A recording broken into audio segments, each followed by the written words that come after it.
ನಿಜವಾಗಿಯೂ ಆಂಜನೇಯ ಸ್ವಾಮಿ ಎಲ್ಲಿದ್ದಾನೆಂದು ಈ ವಿಡಿಯೋ ನೋಡಿದ ಮೇಲೆ ನಿಮಗೆ ಗೊತ್ತಾಗುತ್ತದೆ.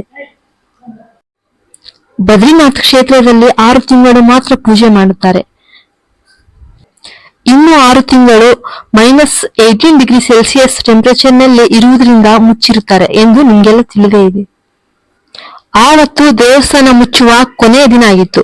ಅಲ್ಲಿ ಆಟವಾಡುತ್ತಿದ್ದ ಒಬ್ಬ ಪುಟ್ಟ ಹುಡುಗ ಆಟ ಆಡ್ತಾ ಇದ್ದ. ಒಳಗಡೆ ಹೋಗಿದ್ದು ಅವನನ್ನ ಯಾರು ನೋಡ್ಲಿಲ್ಲ. ಆಗ ಆ ಬಾಗಿಲನ್ನು ಹಾಕುತ್ತಾರೆ. ಎಲ್ಲ ಸುತ್ತಮುತ್ತ ಹುಡುಕುತ್ತಾರೆ, ಅವನು ಎಲ್ಲಿ ಸಿಗೋದಿಲ್ಲ. ಆಮೇಲೆ 6 ತಿಂಗಳಾದ್ಮೇಲೆ ಬಾಗಿಲು ತೆಗೆದಾಗ ಅವನು ಸಾಮಾನ್ಯವಾಗಿ ಆರೋಗ್ಯವಾಗಿ ಕಾಣಿಸುತ್ತಾನೆ. ಹೇಗೆ ಇದೀಯಾ, ಇದೆಲ್ಲ ಹೇಗೆ ಸಾಧ್ಯವಾಯ್ತು, ನಿಂಗೆ ಚಳಿ ಆಗೋದಿಲ್ಲ ಅಂತ ಅಲ್ಲೆಲ್ಲ ಕೇಳ್ತಾರೆ. ಆಗ ಆ ಚಿಕ್ಕ ಹುಡುಗನು ದಿನಾಲಿ ಇಲ್ಲಿ ಆಂಜನೇಯ ಸ್ವಾಮಿ ಬಂದು ದಿನಾಲಿ ಪೂಜೆ ಮಾಡಿ ಪ್ರಸಾದ ನೀಡುತ್ತಾ ಇದ್ರು ಅಂತ ಹೇಳ್ತಾನೆ.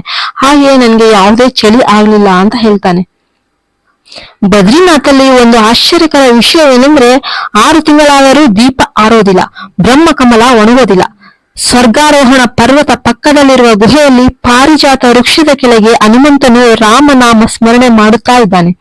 ಈ ಬದ್ರಿನಾಥದಲ್ಲಿ ಪೂಜೆಯನ್ನು ಮಾಡುತ್ತಾ ಹನುಮಂತರಾಯನು ಪೂಜೆ ಮಾಡುತ್ತಾ ಇರುತ್ತಾನೆ. ನೀವು ಸ್ವಾಮಿ ಆಂಜನೇಯನ ಭಕ್ತರಾಗಿದ್ದರೆ ಜೈ ಆಂಜನೇಯ ಅಂತ ಟೈಪ್ ಮಾಡಿ.